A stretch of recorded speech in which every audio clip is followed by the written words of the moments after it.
오늘부터는 다시 저희가 요한복음 강해로 돌아와서 요한복음 말씀을 나누고자 합니다. 자, 요한복음 7장 37절에서 39절까지의 말씀을 우리 함께 큰 목소리로 읽겠습니다. 시작. 명절 그날 곧 큰 날에 예수께서 서서 외쳐 이르시되 누구든지 목마르거든 내게로 와서 마시라. 나를 믿는 자는 성경에 있는 바와 같이 그에게서 생수의 강이 흘러나오리라 하시니 이는 그를 믿는 자들이 다들 성령을 다하며 말씀하신 것이다. 예수께서 아직 영광을 받지 않으셨으므로 성령이 아직 그들에게 계시지 아니하시더라. 자, 요한복음 강의에 저희가 지난 6장까지 마무리를 하고 이제 다른 설교들을 좀 나누다가 다시 요한복음으로 돌아왔습니다. 요한복음은 여러분 말 그대로 복음서입니다. 복음서 안에는 예수님께서 그 십자가와 부활의 구원의 메시지를 이렇게 펼쳐놓는 거라고 생각하시면 되죠. 그래서 마테마가, 누가, 요한복음이 있지만 사실 이 내용들은 말 그대로 복음입니다. 죽음과 부활에 대한 구원에 대한 내용이 가장 주를 이루고 있고 대부분의 내용은 다 그걸로 해석이 가능합니다. 그래서 여러분들이 어떻게 보면 설교를 들으면 계속 같은 얘기를 반복하는 것처럼 들릴 수도 있어요. 그런데 실제로 예수님이 하신 말씀은 복음밖에는 없어요. 예수님은 뭐 우리의 개인적인 어떤 관심사나 이런 거에 예수님도 관심이 있었던 게 아니라 오직 예수님의 말씀은 어떻게 하면 영혼을 살려서 천국에 보낼 것인가, 이것이 예수님의 주된 관심이었다는 거죠. 자, 그래서 오늘 요한복음 7장도 이제 그런 관점에서 우리는 계속 말씀을 보고자 합니다. 지금 읽으신 말씀을 보는데 저희가 앞으로 이제 복음 강의를 하면서 전체를 다 읽지는 않고 내용들이 굉장히 많습니다. 그래서 중요한 구절들만 좀 읽고 다른 구절들은 제가 구두로 설명을 하면서 이렇게 강의를 진행하고자 합니다. 자, 요한복음 7장은 예수님께서 유대로 다니지 않고 갈릴리로 다니신다는 이야기로 시작을 합니다. 왜 그렇게 하셨냐면 유대인들이 예수님을 죽이려고 했기 때문에 예수님이 도망을 다니는 것처럼 비춰지는 걸로 시작을 합니다. 어느새 예수님은 유대인들의 두려움이 대상이 됐다는 거예요. 그래서 이제 예수님은 쫓기는 신세가 됩니다. 마침 유대인의 명절인 초막절을 맞이합니다.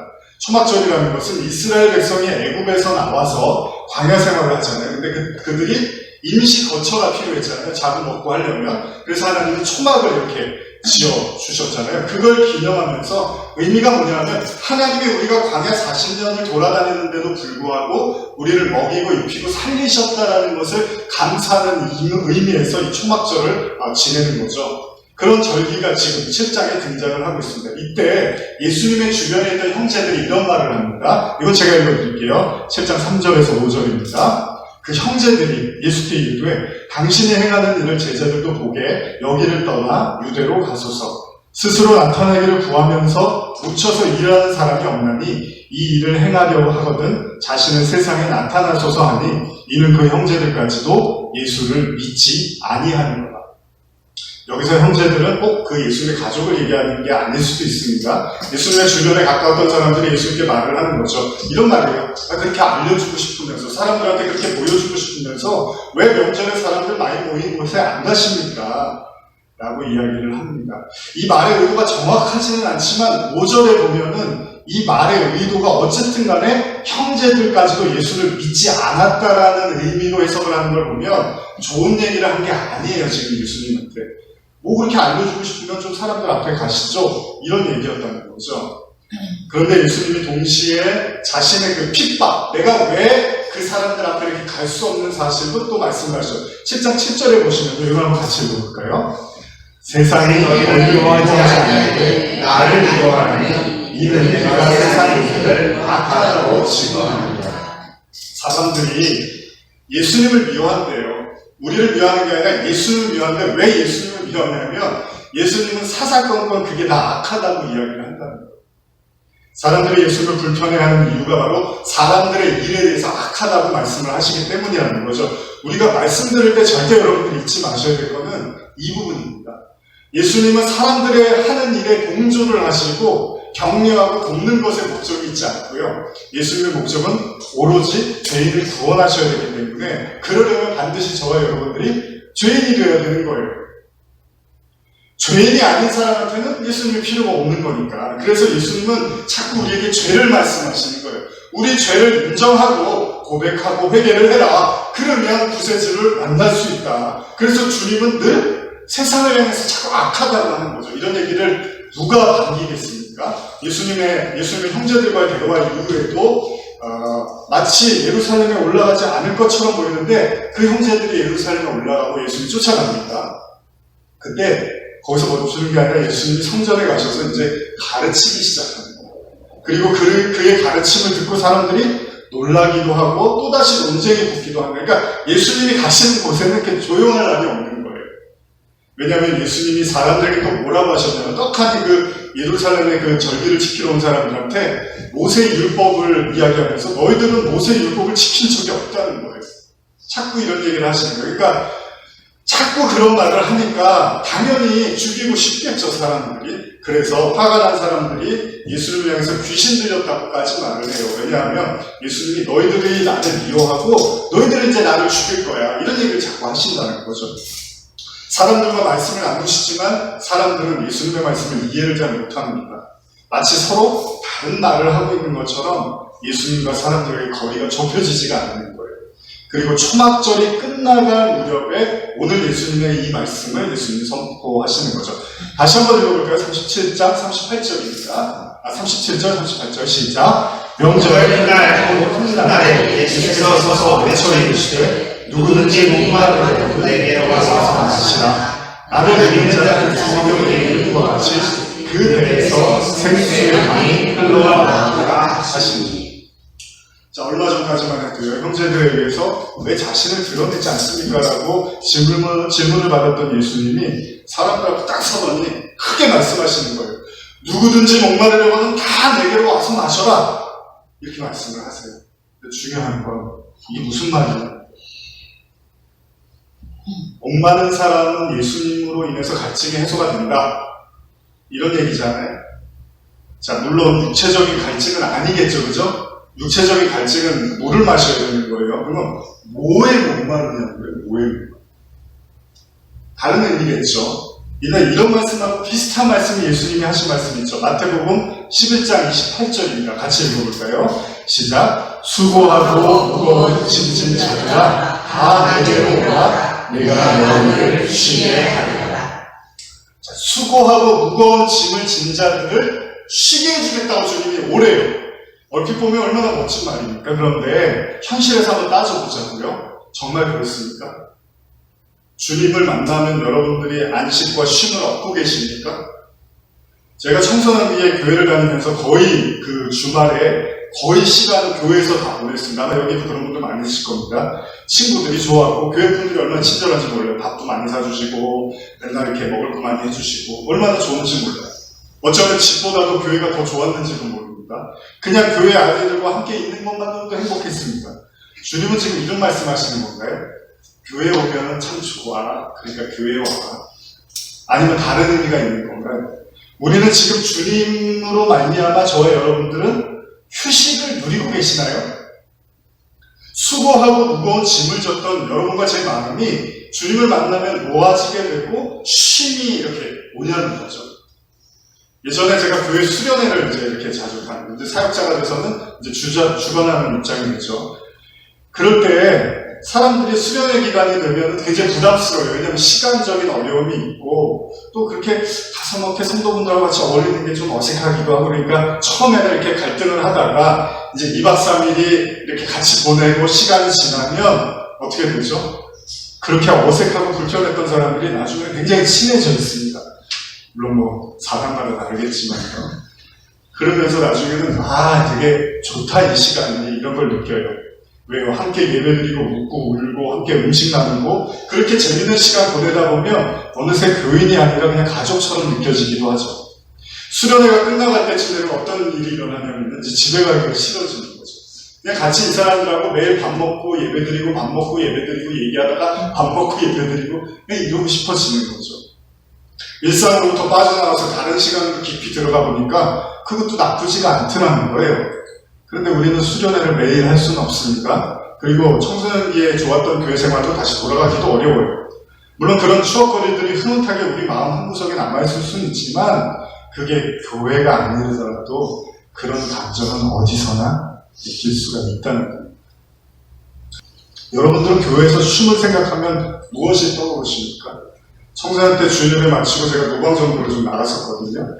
그런 노방전도를 하고 나면 굉장히 피곤하잖아요. 긴장도 많이 되고. 그러면 교회에 딱 들어오면, 그때도 교회가 지하였는데 잔의자가 있어요. 그럼 거기 이렇게 딱 누워있으면 얼마나 시원하고 좋은지 몰라요. 그 생각이 자꾸 이렇게 달콤한 휴식처럼 저한테는 기억이 되죠. 근데 물론 사람도 마찬가지입니다. 누구나 힘들게 일하면 쉴 때는 다 좋아요. 그건 누구나 다 마찬가지예요. 무언가 열심히 하고 쉬는 거 당연한 거죠. 지금 예수님이 그런 말씀 하시는 거냐는 거예요.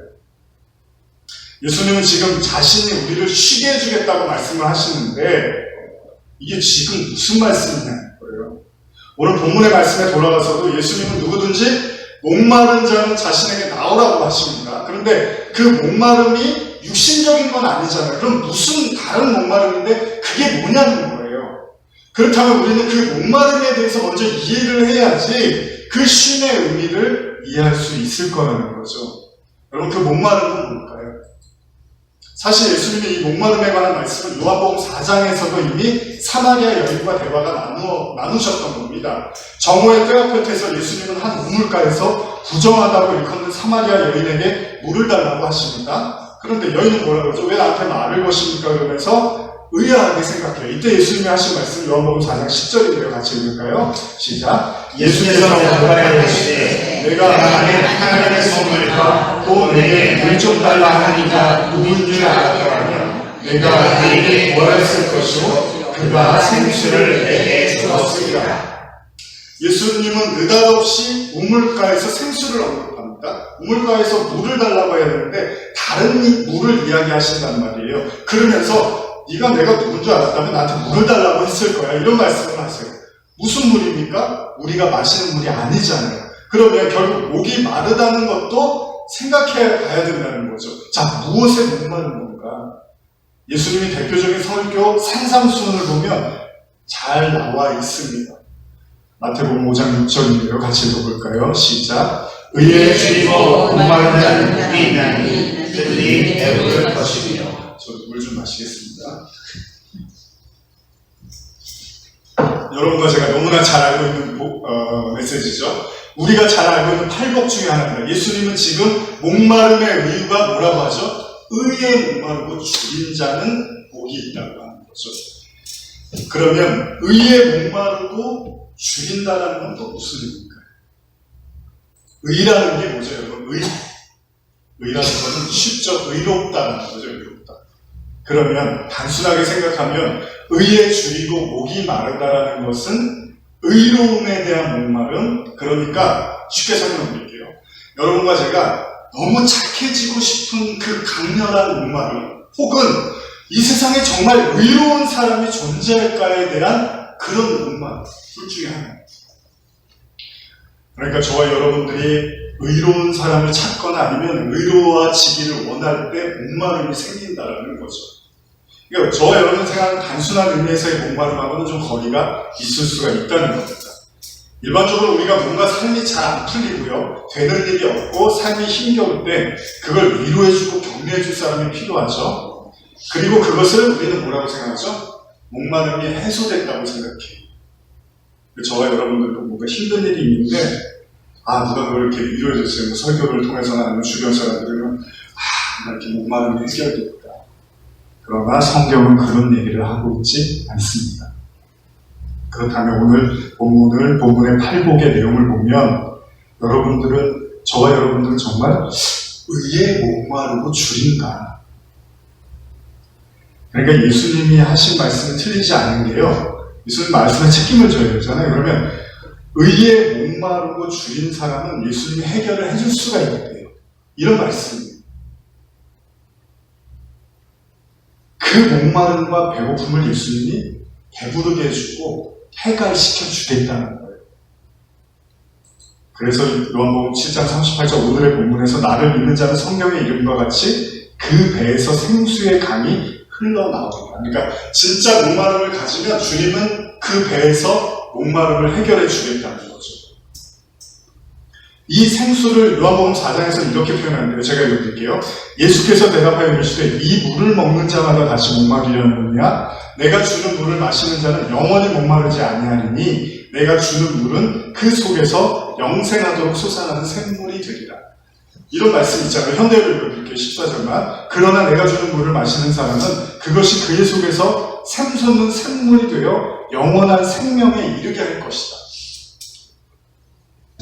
그러니까 목이 마르지 않는 물을 얘기하시는 거잖아요. 그러나 중요한 사실은 목마름의 이유가 의롭다라는 거죠. 여러분, 밥 먹을 때요, 식사할 때 여러분들은 어떠십니까? 밥을 먹어야지 직성이 풀리는 사람들 있죠. 저도 친구 만나고 이러면 저녁 뭐 먹을까 하면 난 꼭 밥을 먹어야 돼, 저녁에. 그런 분들 계시죠. 그리고 어떤 사람은 뭘 좀 잘 먹으려면 고기를 먹어야지 먹은 것 같다는 사람 있죠. 그리고 또 어떤 사람은 아무리 맛있는 게 있어도 술을 먹어야지 먹은 것 같다고 하는 사람들이 있죠. 그래야지 직성이 풀리는 사람들이 있습니다. 그러니까 무슨 말입니까? 자기가 원하고 목말라 하던 것이 있어야지 그게 목마름을 해결시켜준다는 거죠. 복음서를 보면요, 이런 구원에 대한 목마름으로 대표적으로 나오는 게 니고데모입니다. 니고데모가 예수님께 와서 구원에 대해서 묻잖아요. 그리고 부자 청년도 복음서에 등장을 하는데 부자 청년도 예수님께 이렇게 구원에 대해서 물어요.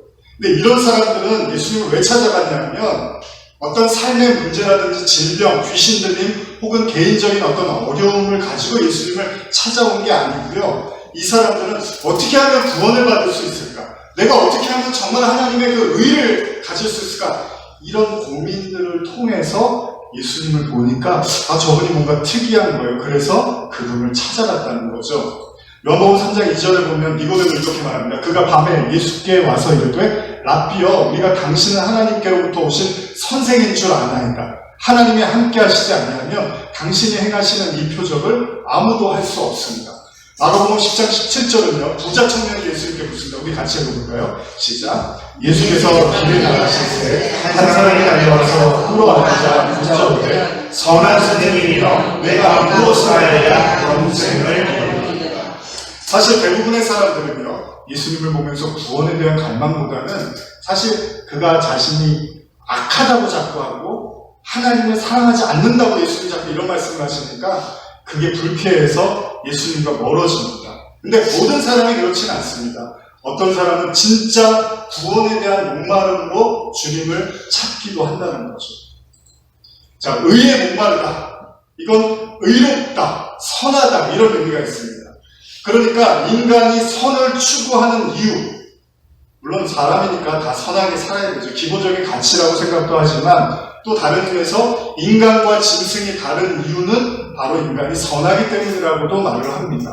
그러니까 만약 인간, 여러분들 어떻게 생각하십니까? 제가 처음에 하나님을 믿었던 이유 중에 하나가 중학교 때 그런 거였는데, 만약에 죽었는데 하나님도 안 계시고 천사도 없고 악마도 없으면 내가 착하게 살아야 될 이유가 있나? 그런 생각을 했었어요. 상벌이 주어지지 않는데 내가 누구 눈치를 보고 누구를 무서워해야 될 필요가 있나? 우리 빅뱅 이론에서 이렇게 갑자기 우리는 탄생했다며요. 그리고 그냥 사라져버리는 존재라며 죽으면. 그럼 뭐하러 착하게 살아요? 뭐하러 선하게 살려고 했어요? 이게 제 처음 하나님을 믿게 된 어떤 의문이었어요. 진짜 하나님이 존재할까? 그러면 하나님의 뜻대로 살아야 되잖아요. 천사가 있고 악마가 있어. 여러분들은 어떻게 생각하십니까? 만약에 어떤 인간 행위에 대해서 상벌이 주어지지 않는다면 굳이 인간이 선하려고 애를 쓰고 악을 멀리하려고 할 필요가 있겠냐는 거예요. 그러니까 인간이 선을 추구하는 이유가 짐승과 차별된 인간다움을 추구하는 것일 수도 있지만 또 다른 관점에서 보면 인간의 마음속에 선과 악에 대한 어떤 식으로든지 간에 상벌이 존재한다는 생각을 할 거라는 거죠. 자, 근데 우리가 살고 있는 현실에도 그렇게 나타납니다. 왜냐하면 여러분들이 착한 일을 하면 사람들이 박수를 쳐주고 칭찬을 해줘요. 그런데 여러분들이 나쁜 일을 하면 비난의 대상이 되고 심지어는 감옥에도 갑니다. 어떻게 보면 이 세상 논리에서도 이미 선과 악에 대한 상벌이 존재하고 있다 보니까 우리는 그것도 죽어서도 그럴 거라는 생각을 할 수 있다는 거죠. 그래서 사람들이 제일 많이 하는 얘기가 뭡니까? 착하게 살면 되는 거예요. 모든 게 해결돼요. 사후세계를 완전히 부정하는 사람은 모르겠지만 어떤 식으로든지 간에 사후세계가 있다고 믿는 사람들은 그냥 착하게 살면 돼요. 믿음이 있고 없고 예수님을 알고 모르고 이건 중요하지 않아요. 착하게 살면 누구나 다 구원받을 수 있다는 거죠. 그러다 보니까 제가 여러분과 자주 말씀드리는 거, 인간 대부분의 마음에 존재하는 게 뭐죠? 스스로를 착하다고 믿는 거예요. 사실 당시 유대인들이 예수님의 질책과 예수님의 경고에 귀를 기울이지 못했던 이유가 뭐냐면 이미 충분하게 그들은 선하게 살고 있었고 자신들에게 예수님이 하시는 불편한 이야기는 듣고 싶지가 않았다는 거예요. 자, 우리가 이미 나눈 말씀이지만요. 예수님께 어떻게 하면 내가 구원을 받을 수 있겠습니까? 라고 부자 청년이 물었는데 사실 왜 물었습니까? 구원에 대한 궁금증이 아니었습니다. 사실은. 이미 내가 충분히 율법을 다 지키고 잘 살아왔는데 내가 구원을 위해서 더 뭐 할 게 있냐는 거였어요. 구원에 대한 그의 자신감은 결국 주님 앞에서 무너집니다. 평생 흠없이 살아온 자신이라고 믿었기 때문에 그가 받았을 상실감이 컸을 거예요. 그러니까 부자 청년을 통해서 우리가 배우는 게 뭡니까? 인간이 하나님께 우리가 어떻게 해야지 선해질 수 있는가? 어떻게 하면 구원을 받을 수 있어요? 라는 것을 인간은 궁금해하는 게 아니라 어쩌면 선하다는 사실, 우리가 선하다는 사실을 하나님이 자꾸 증명해 주기를 원할 수도 있다.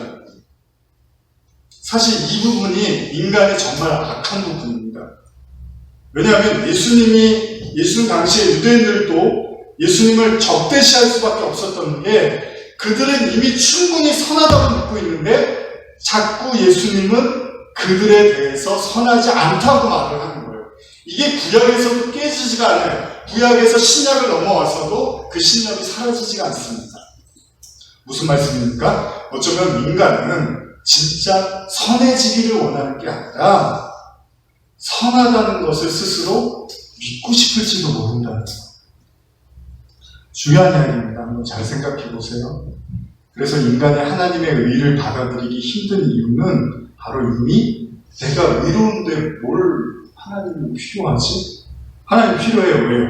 어렵게 사니까, 힘드니까. 근데 의에 대해서는 나는 하나님의 의가 그렇게 필요하지가 않은 거예요. 그래서 신앙이 없는, 믿지 않는 사람들이 한결같이 하는 말이 뭡니까? 착하게 살면 죽어서 복을 받는다. 이게 대전제예요, 대전제. 안 믿는 사람들은 이거 믿고 살아요. 근데 누가 결정해요? 내가 봤을 때 착하면 되는 거예요. 그러니까 자기는 착하다는 얘기. 예수님 아무리 열심히 믿어도 착하지 않으면 허사고, 예수님 안 믿어도 착하게 살면 그게 더 나은 거죠. 일반 사람들한테. 그런데 우리가 하나님 말씀 붙여보면 예수님을 믿는다는 것은 이미 자신 스스로가 선을 이룰 수 없는, 그러니까 우리는 착해질 수 없는, 선하게 살려고 아무리 애를 써도 뭔가 인간이 이렇게 선해질 수가 없구나라는 걸 인정하는 사람들. 그래서 그 사람들이 예수님의 선함을 받아들이는 건데, 아까 말하면 예수님을 받아들이지 않는 상태에서 선한 삶을 산다는 건 다른 말로 결국 자신이 하는 말과 행동은 다 선하다라는 것을, 그걸 바로 원죄라고 합니다. 내가 하는 행동은 다 옳고 선하고 다 맞아. 이걸 원죄라고 해요. 여러분, 올해는 제가 사역을 하면서 뭐 그렇게 오랜 시간은 아니지만 제가 하나 배운 게 있습니다. 제 자신과 그리고 교회 사역을 하면서.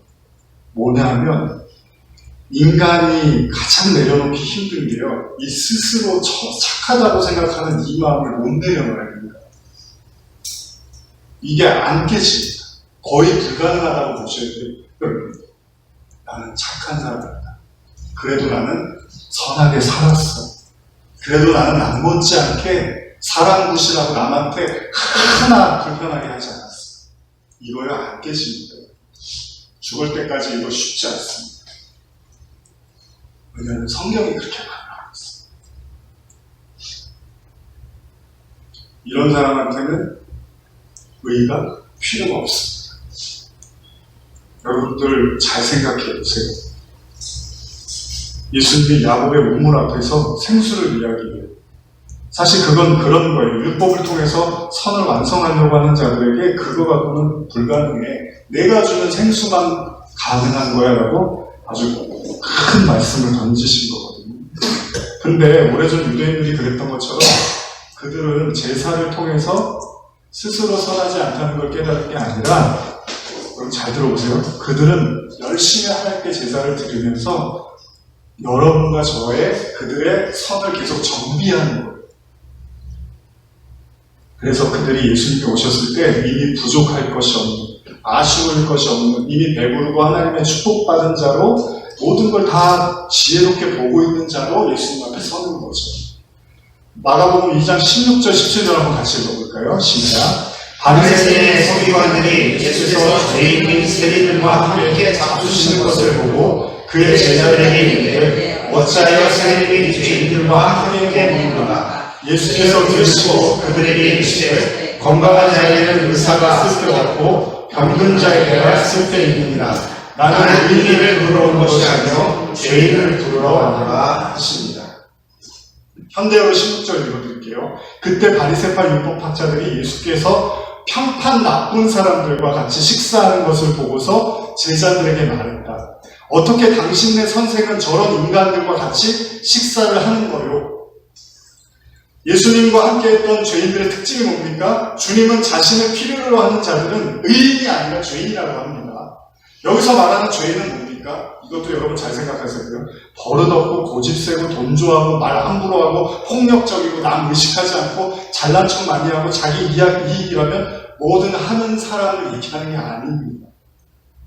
사람들이 기피하는 그런 사람을 죄인이라고 예수님이 말씀하신 게 아니라 여기서 말씀하신 예수님의 죄인은 스스로의 힘으로 이미 구원받을 수 없다고 인정한 사람들을 죄인이라고 하신 겁니다. 그 대표적인 기도가 여러분과 제가 많이 봤던 세리와 바리새인의 기도죠. 이것도 한번 읽어볼까요? 누가복음 18장 11절 12절인데 여긴 제가 읽고 13절 여러분과 읽겠습니다. 바리새인은 서서 따로 기도하여 이르되 하나님의 나는 다른 사람들보다 토색 불이 가늠하는 자들과 같지 아니하고 이 세리와도 같지 아니함을 감사하나이다. 나는 일에 2번씩 금식하고 또 소득의 11조를 드리나이다 하고 13절입니다. 시작. 세리는 멀리 서서 감히 눈을 들어 하늘을 쳐다보지도 못하고 다만 가슴을 치며 이르되 하나님이여 불쌍히 여기소서 나는 죄인으로소이다 하였습니다. 건방지고 인생 함부로 살고 사람 우습게 여기고 그래서 사람들의 평판이 안 좋은 사람들, 그 사람들을 예수님이 함께 하신 게 아니라 하늘도 쳐다보지 못할 만큼 내가 죄가 너무 깊어서 나는 구원을 못 받을 거야 라고 생각했던 사람들하고 예수님이 함께 하셨다는 거예요. 싸가지 사람들하고 함께 하신 게 아니라 예의 없는 사람들하고 함께 하신 게 아니라 무능력한 사람들하고 함께 하신 게 아니라 나는 정말 구원받기를 글렀어라고 그렇게 생각한 사람들. 여러분 오늘날 세상은 교회를 보면서 병들었고 시들었고 타락했다고 합니다. 물론 하루 이틀 얘기가 아니고 너무 들어서 이제 신물이 나요. 근데 이 얘기를 지금 들었습니까? 아니요. 구약에 쓰여질 때 하나님도 계속 그랬어요. 유대인들한테. 너희 타락했어. 너희 우상 섬겨. 너희 죄졌어. 예수님 때는 안 그랬습니까? 똑같아요. 그리고 콘스탄티누스 황제 이후에 기독교가 세상에 퍼졌습니다. 그런데 결과가 뭐죠? 교회는 또 부패하고 타락해서 종교개혁을 받아들여야 되겠어요. 그러면 오늘날 교회는 당연히 타락할 수가 없죠. 왜요? 교회는 항상 그래왔어요. 하나님은 계속 교회를 향해서 회개하라고 말씀해요. 요한계시록이 어떻게 끝나요? 회개하라 7번 말해요. 완벽한 회개를 요구하고 있어요. 하나님 인간에게. 예수님 당시에 이스라엘 백성의 주류 누구였습니까? 이스라엘 신앙의 주류들은 세리와 죄인들이 아니라 죄인들과 밥을 먹자 손가락질하는 사람들이 당시 신앙의 주류였습니다. 무슨 말입니까? 구약의 역사에서도 그랬던 것처럼 주류들은 죄인이 아니라 의인들이었다는 거예요. 그러니까 진짜 구원이 필요한 사람이 주류가 아니라 하나님의 의가 아니면 도무지 구원받을 수 없음을 인정한 죄인들이 주류가 된 게 아니라 나는 이미 구원받았고 스스로 깨끗하고 이미 하나님이 구원하실 거라고 확신 가졌던 사람들이 주류였다는 거예요. 오늘날은 다를까요? 오늘날 우리는 말합니다. 우리는 하나님과 멀어지는 이유는요, 저와 여러분도 똑같아요. 세상이 너무 힘들고요, 바쁘고요, 할 일이 많아서 하나님과 멀어질 수밖에 없어요. 그러나 우리가 지난주에 나눈 천국의 비유에서 예수님은 뭐라고 말씀하십니까? 혼인잔치에 왕이 초대를 하니까 사람들이 오기를 싫어했다고. 예수님이 그러셨어요. 여러분, 세상이 여의치 않고 바쁘고 할 일이 많아서가 아니라 인간 내면에 하나님의 잔치에 참여하고 싶지 않은 마음이 있다고 예수님이 말씀하셨다는 거죠. 설교를 준비하면서 제가 진지하게 생각해 봤습니다. 종교개혁 당시에 여러분 면제부라는 게 있었는데요. 이게 뭐냐면 교회를 건축해야 되는데 돈이 필요해요. 그죠? 그러니까 그 돈을 마련하려고 성도들한테 사제들이 뭐라 그래요? 여러분들이 헌금을 하면 여러분들이 헌금이 많이 할수록 여러분들 가족, 친척, 심지어는 죽은 사람도 구원해 줄 수 있다는 것을 팔았던 걸 면제부라고 합니다. 그러면 저와 여러분 자신에게 묻고 싶은 거예요. 아담의 타락 이후에 하나님의 경고를 받았던 이스라엘 백성이 그렇게 속았던 것처럼 우리도 묻고 싶은 거예요. 우리가 예배 드리는 이유는 뭘까요? 여러분들 의의 줄입니까? 의의 목이 마르십니까? 아니면 이스라엘 백성들처럼 이미 스스로 선하다는 생각을 계속 확인하고 싶어서 이 자리에 온 걸까요? 다시 말하면 예수님을 만나면 만날수록 내 의로움이 상실되고 예수님의 의를 받아들이고 있는 것인데, 아니면 예수님을 만나면 만날수록 더 이상 나는 예수님의 의가 필요하지 않은 거예요. 내가 필요한 건 예수님의 의가 아니라 나를 좀 도와달라고. 나의 현실과 나의 비참한 이 무너질 것 같은 이 자존감, 이런 것들을 주님이 좀 도와주셔서 회복 좀 시켜달라는 거예요. 그럼 그건 의의 줄로 목마른 게 아닙니다. 우리의 신앙의 목적이 의가 아니라면 어쩌면 우리는 예배를 면제부 삼고 있는지도 모른다는 거예요. 의에 대한 목마름으로 의를 획득하여 구원에 이루고자 하는 것이 아니라면 예배 자체가 신앙 행위 자체가 계속 내가 착한 사람이라는 걸 확인하고 싶은지도 모른다는 거죠. 그래서 우리는 신앙생활을 오래 했다는 사람들, 여러분들은 잘 보시잖아요. 주변에 교회에 오래 다니고 신앙생활 오래 한 사람들 보면요, 걔 중에 더 고집스럽고 자신을 굽히지 않고 말 안 듣고 다른 사람 포용 못하고 심지어는 대화하기 힘든 사람들이 널렸습니다. 왜요? 왜 그렇게 교회 생활 열심히 하는데? 물론 우리의 모습이기도 합니다. 성경에 등장하는 대립과 반목의 인물, 대표적인 두 사람 누구죠? 사울과 다윗이 있습니다. 사울의 이야기와 다윗의 이야기를 보면 둘 다 씻을 수 없는 범죄를 저질렀죠. 다윗은 자신의 왕으로서 자신의 병사의 아내를 동침하고 그를 죽이게 둡니다. 사울은 전쟁에서 하나님의 말씀을 어기게 되죠. 그래서 사울은 버림을 받습니다. 두 사람 모두 범죄하고 하나님께 용서를 구하죠. 그 이후에 그들의 고백을 들어보면 차이가 있는데, 하나님으로부터 버림받을지도 모른다는 위기감에서, 자, 사람은 위기가 찾아오면, 저와 여러분들도 마찬가지죠. 어려움이 찾아오면 여러분 집에 불났어요. 그럼 제일 중요한 걸 먼저 가서 붙잡겠죠. 거기 사람이 있으면 사람을 데리고 나올 거고, 거기 통장이 있으면 통장을 가지고 갈 거고, 여러분들이 제일 좋아하는 걸 붙잡을 거예요. 지금 다윗과 사울도 마찬가지예요. 가장 이제 하나님으로부터 버림받을 것 같은 극한의 상황에서 그들이 한 말이죠. 우리 같이 사무엘상 15장 30절 읽어보겠습니다. 시작. 사울이 이르되 내가 범죄하였을지라도 이제 청하오나니 내 백성의 잔고를 앞과 이스라엘 앞에서 나를 높이사 나와 함께 돌아가서 내가 당신의 하나님 여호와께 경배하였소. 우리가 이미 지난번에 나눴죠. 사울이 하나님께 버림받을 것 같으니까 처음에는 사죄를 구해요. 근데 사무엘이 이제 하나님이 버렸다고 해요. 그러자 사무엘 한 얘기가, 그러면 나 이렇게 처신 좀 세워주세요. 왕으로서 대접 좀 받을 수 있도록 사람들 앞에서 버림받았다는 얘기 하지 말아주세요. 이래요. 그런데 다윗은 뭐라고 하냐면 10편 51편 11절입니다. 시작. 나를 주 앞에서 쫓아내지 마시며 주의 성령을 내게서 거두지 마소서. 피곤하셨던 분들은 지금부터 잘 들으시면 됩니다. 나를 주 앞에서 쫓아내지 마시고 주의 성령을 거두지 마소서. 위기가 오면요, 그 사람이 뭐를 원하는지가 다 보입니다.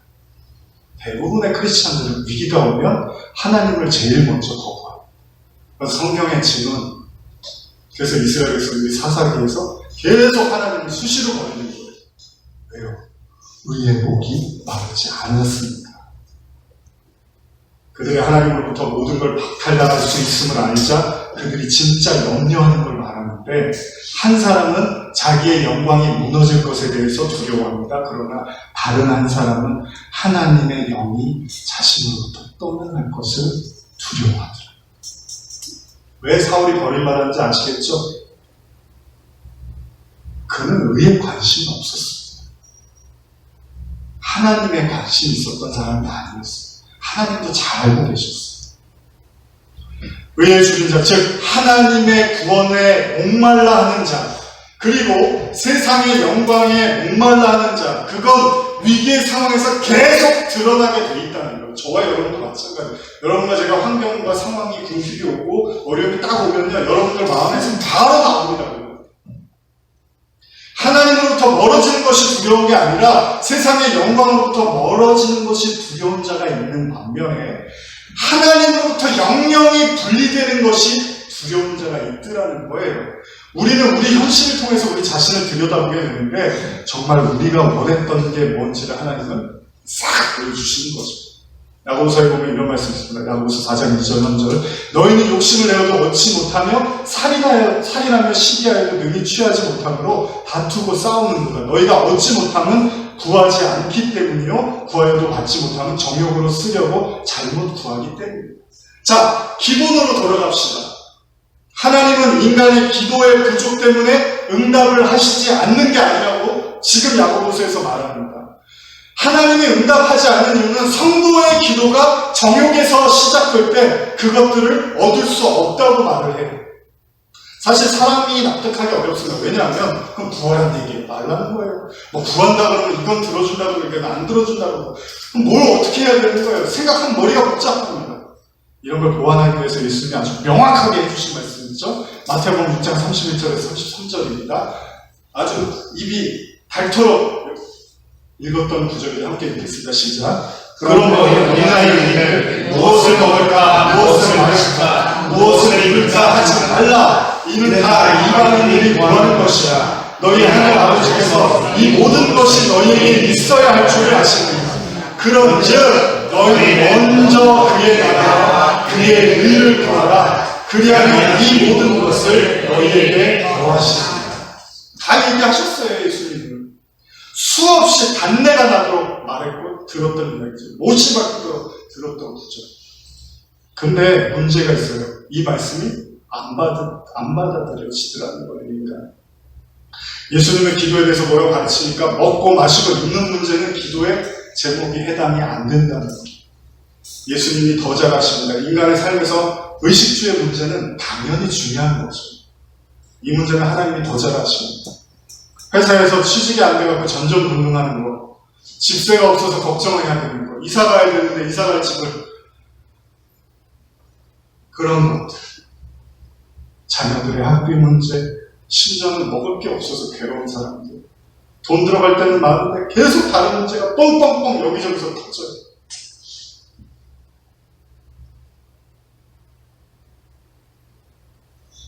우리 발등에 떨어진 수많은 이유, 문제들, 주님은 뻔뻔하게 말합니다. 그런 거 구하지 마. 뭐 어쩌라고요, 주님. 그럼에도 불구하고 주님은 성도의 우선순위, 성도의 기도의 우선순위는 하나님의 의래예요.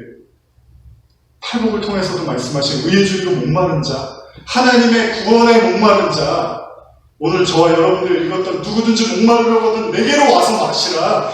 나를 믿는 자는 성경에 이른같이 배에서 생수의 강이 흐르겠다. 하나님의 의, 구원, 진리에 목마른 자, 이 사람들만 생수 주시겠다는. 요한복음 7장 39절 그 다음 절 읽어볼까요? 시작. 이는 그를 믿는 자들이 마음의 성령을 가르쳐 말씀하신 것이라. 예수께서 아직 영광을 받지 않으셨으므로 성령이 아직 그들에게 계시지 아니하시더라. 예수님은 아직 영광을 받지 않았습니다. 왜요? 영광이라는 건 죽어서 하나님의 영광, 십자가를 통해서 받은 올리시는 거니까. 그러니까 아직 성령이 계시지 않았대요. 예수님의 목마른 자에게 오라고 하신 말씀은 의의 주이고 구원의 주이고 갈급한 사람들에 대한 말씀이었다는 거죠. 그리고 나서 결국 예수님은 십자가의 죽음으로 오순절 성령의 다락방에 그 성령 사건으로 진짜 임하셨어요. 분명히 예수님이 말씀하셨습니다. 성도들이 구해야 될 건 무엇을 먹고 마시고 입는 문제가 아니라 성령을 구하래요. 그게 저와 여러분들의 목마름을 해갈시켜 줄 거예요. 혹시 여러분들 중에 솔직히 말씀 생각해서 난 교회 와서 그렇게 목마름이 해결된 적이 없어요. 나는 그렇게 지치고 힘든 내 수고하고 무거운 짐이 이렇게 놓아진 적이 별로 없어요. 그런 분들은 잘 들으십시오. 주님이 성령을 부활해요. 그러면 해갈시켜 주시겠어요. 그 성령만 우리를 거듭나게 해주시고요. 그 성령만이 우리를 진짜 예배를 드리게 해주시겠고요. 요한복음 4장 23절 24절 같이 읽어볼까요?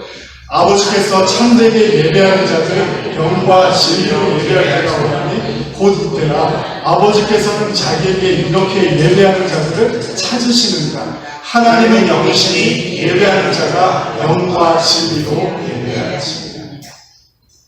자, 우리가 신앙생활 하다 보면 종종 이런 얘기를 듣습니다. 우리도 그런 말을 해요. 내가 그렇게 열심히 봉사를 했는데, 내가 그렇게 헌금을 열심히 했는데, 내가 그렇게 기도를 열심히 했는데 어떻게 하나님이 나한테 이렇게 하십니까? 이래서 시험 든 사람도 굉장히 많습니다. 교회 안에. 근데 예수님은 거짓말쟁이가 아니에요.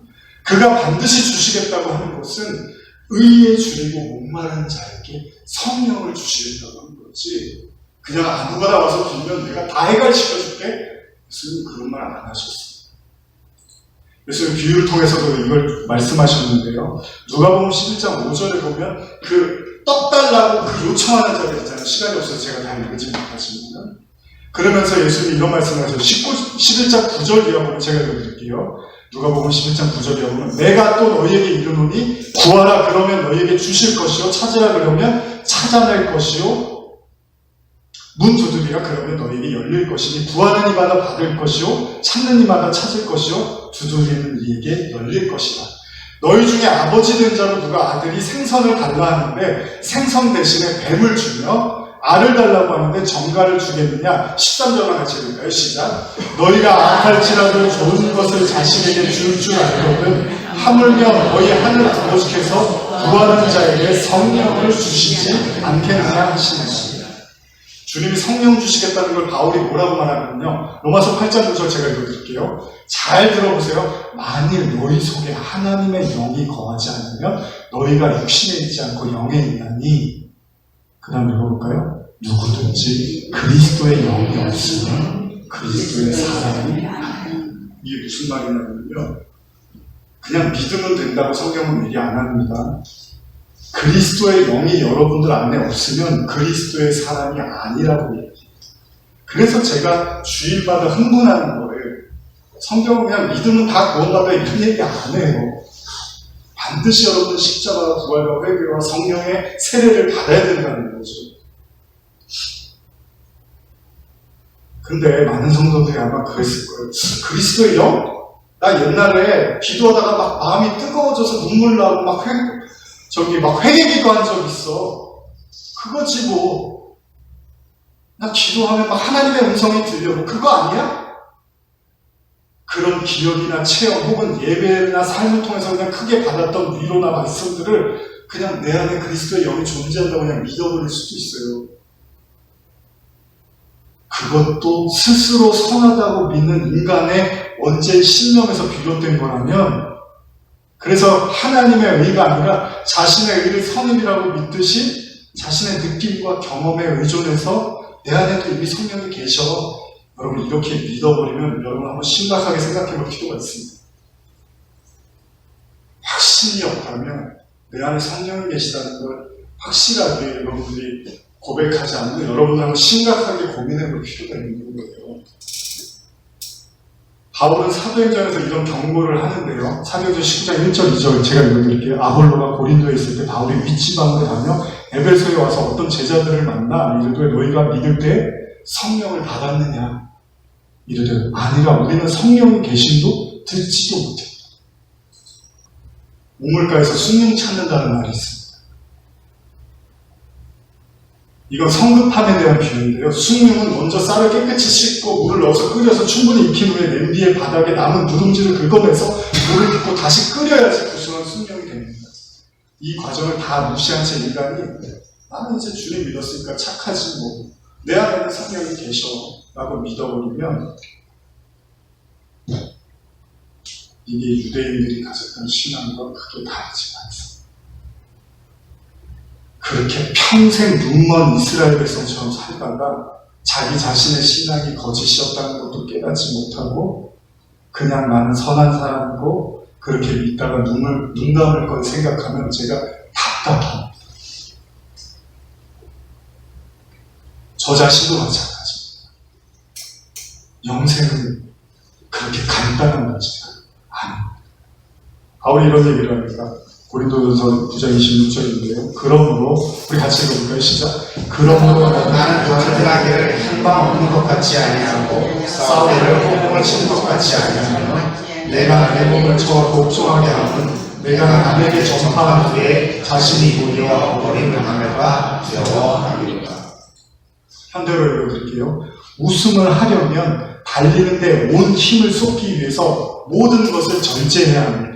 운동선수는 금메달이나 우승컵을 얻으려고 모든 어려움을 극복하고 맹 훈련을 하지만 우리는 결코 사라지지 않는 하늘의 상을 얻으려고 그렇게 애를 쓰는 겁니다.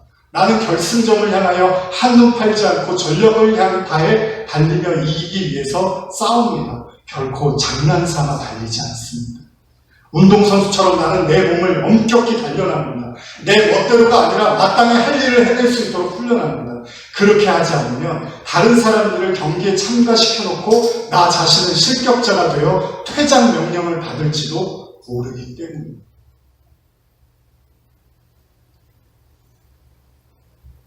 여러분들 안에는 성령이 계시나요? 여러분들 거듭나셨나요? 여러분들 거듭남에 관련된 책 한 번 읽어보신 적 있나요? 혹시? 성령 세례와 관련된 책 한 번 읽어보신 적 있나요?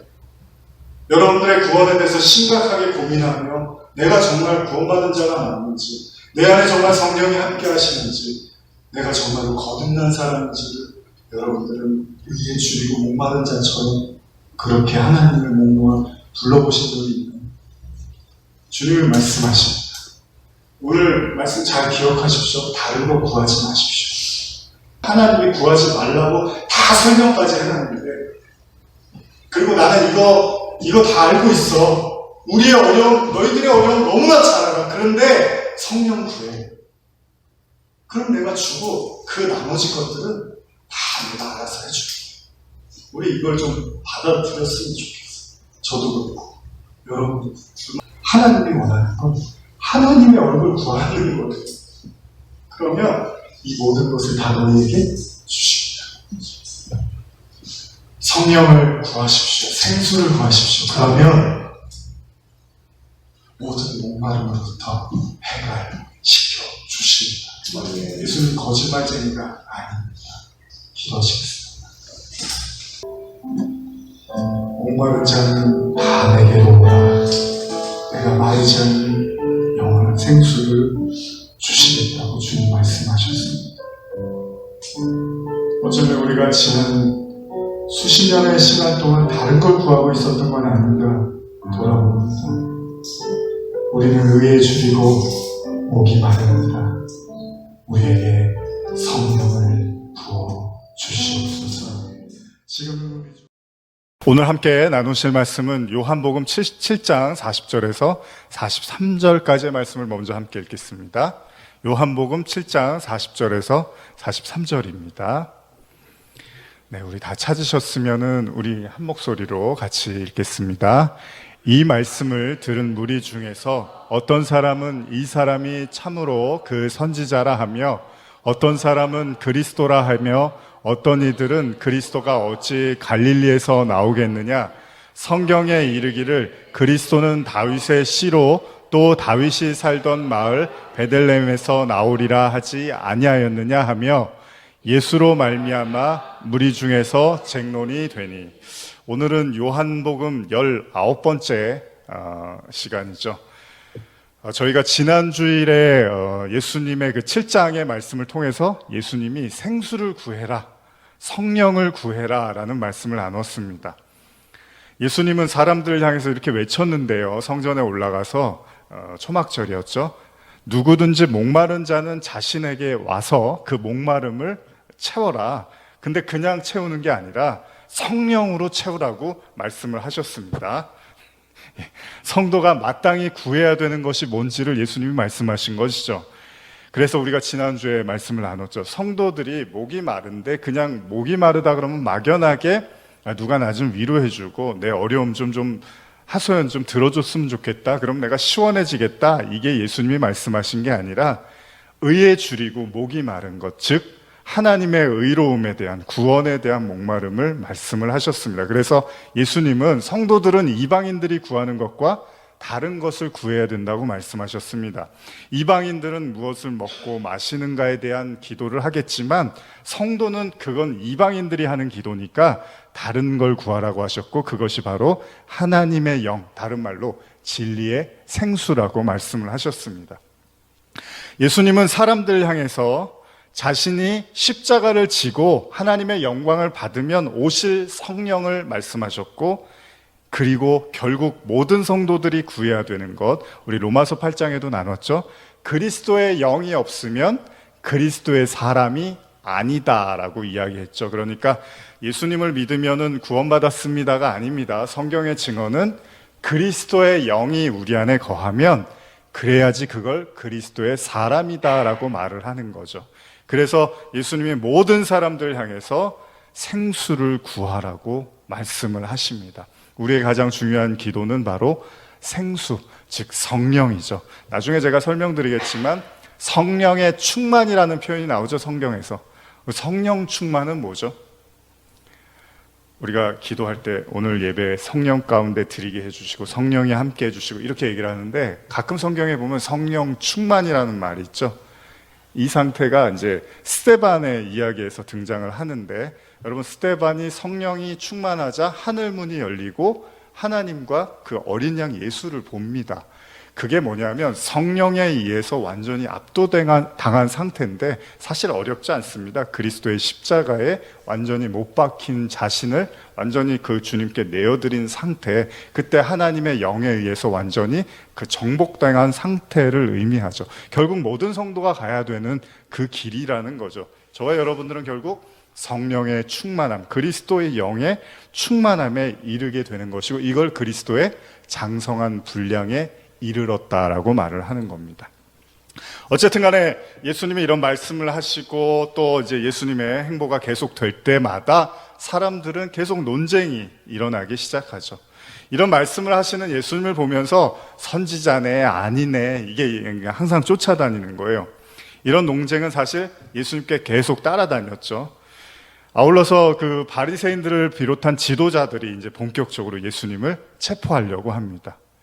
근데 체포하는 데서도 또 의견이 분분해요. 과연 저 사람을 체포해야 되는가, 아니면 체포하지 말아야 되는가라는 의견이 분분할 때, 이때 예수님을 찾아갔던 니고데모가 등장을 합니다. 갑자기. 그러면서 항변을 하는데 제가 읽어드릴게요.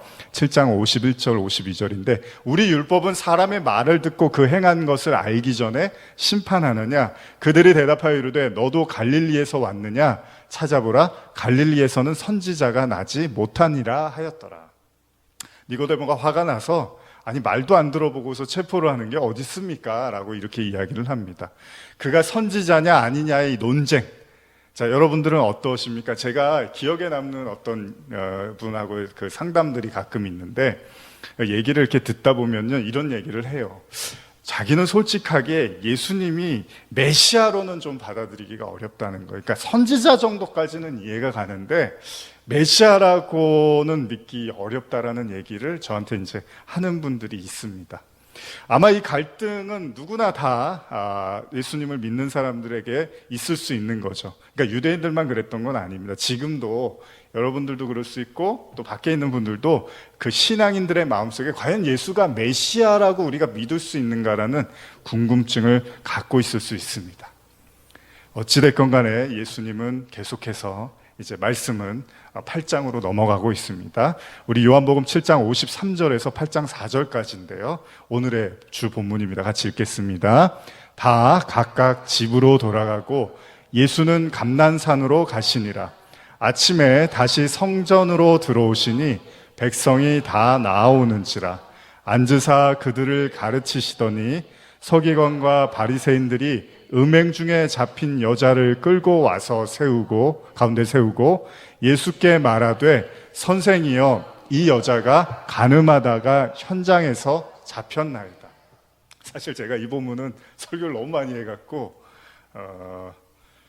고민도 좀 많았습니다. 계속 그 답을 가지고 설교를 하는 것 같아서 좀 다르게 더 깊이 묵상하려고 애를 썼는데, 자, 장면은 바뀌고 예수님은 다시 성전으로 와서 백성들에게 가르침을 주고 계십니다. 이때 예수님 앞에 한 여인이 끌려 나옵니다. 이 여인은 간음을 하던 중에서 사람들에게 잡혀온 여인입니다. 여러분 상상해 보십시오. 간음을 하던 중에 잡힌 여자입니다. 그들의 말대로 간음하다가 현장에서 붙잡혀온 여인인데, 이유는 하나죠. 왜 그 여자를 갑자기 예수님 앞에 데리고 왔냐 하면 예수님이 뭐라고 말할지를 듣고 싶었던 거잖아요. 성경에서도 말하는 것처럼 고발하기 위해서 데리고 왔습니다. 그래서 8장 5절 6절도 보면요, 같이 이것도 한번 읽어볼까요? 시작. 모세는 율법에 이러한 여자를 돌로 치라 명하였거니와 선생은 어떻게 말하겠나이까? 그들이 이렇게 말함은 고발할 조건을 얻고자 하여 예수를 시험함이로라. 예수께서 몸을 굽히사 손가락으로 땅에 쓰시니. 자, 사람들의 목적은 하나였습니다. 예수님은, 선생은 어떻게 말하겠나이까? 고발할 조건을 얻고자 시험함이로라. 이런 말들 속에 다 들어가 있죠. 이 말들이 그들의 의도를 알려주고 있는데, 다시 말하면 빠져나가기 힘든 상황을 주고, 소위 물을 먹인다 그러죠. 예수님한테 물을 먹이려고 하는 거예요. 고발할 것을 찾으려고 하는 거죠. 다시 말하면 예수님께, 자, 이런 상황에서 너는 뭐라고 할 거니? 말을 잘못하면 너는 고발당할 거야. 너는 이 시험에서 절대 빠져나올 수는 없을 거야. 뭐 이런 얘기를 하고 있는 거죠. 자, 무언가 쉽게 해결할 수 없는 일들이 있습니다. 가끔 우리에게도. 자칫 잘못 판단하고 선택했다가는 엄청난 비난을 받거나 아니면 상황을 더욱더 악화시키는 경우가 있습니다. 그래서 사람에게는 지혜가 필요한데, 자, 우리가 잘 아는 이야기 중에 하나, 솔로몬의 이야기가 있는데요. 여러분 제가 한번 읽어드릴게요. 현대어 성경 열왕기상 3장 16절부터 제가 읽어드릴게요. 어느 날 창녀 둘이 왕을 찾아와서 공정한 판결을 요구하였다. 한 여자가 말하였다. 나의 주 임금님이시여, 이 여자와 저는 한 집에서 같이 삽니다. 제가 아들을 낳을 때 이 여자 밖에는 집안에 아무도 없었습니다. 그런데 이틀이 지나 이 여자도 아들을 낳았습니다. 이때 집안에는 우리 둘밖에 없었습니다. 그런데 어느 날 밤 이 여자가 잠을 자다가 자기 아이를 깔아 죽였습니다. 그러자 이 여자는 밤중에 일어나서 제가 잠든 사이에 제 아이를 가져갔습니다. 그리고 대신에 자기 아이를 제 곁에 놓고 갔습니다.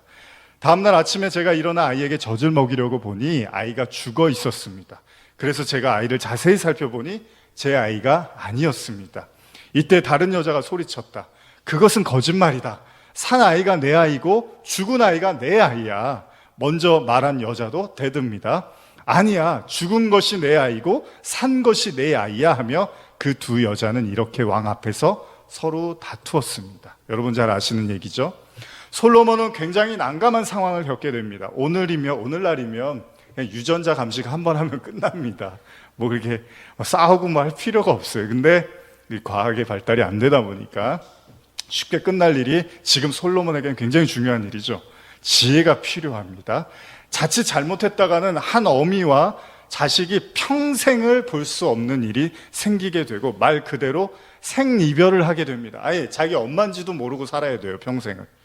여러분 같으면 어떤 결론을 내리겠습니까? 물론 우리는 이 이야기의 결말을 잘 알고 있습니다. 그래서 사실 뭐 이렇게 했었지라고 하지만 솔로몬에게도 그랬을까요? 그렇게 쉬운 일은 아니었겠죠.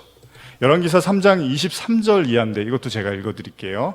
이건 개역개정으로 읽어드리겠습니다. 왕이 이르되 이 여자는 말하기를 산 것은 내 아들이요 죽은 것은 내 아들이라 하고 저 여자는 말하기를 죽은 것이 내 아들이요 산 것이 내 아들이라 하는도다 하고 또 이르되 칼을 내게로 가져오라 하니 칼을 왕 앞으로 가져온지라 왕이 이르되 산 아이를 둘로 나누어 반은 이 여자에게 주고 반은 저 여자에게 주라.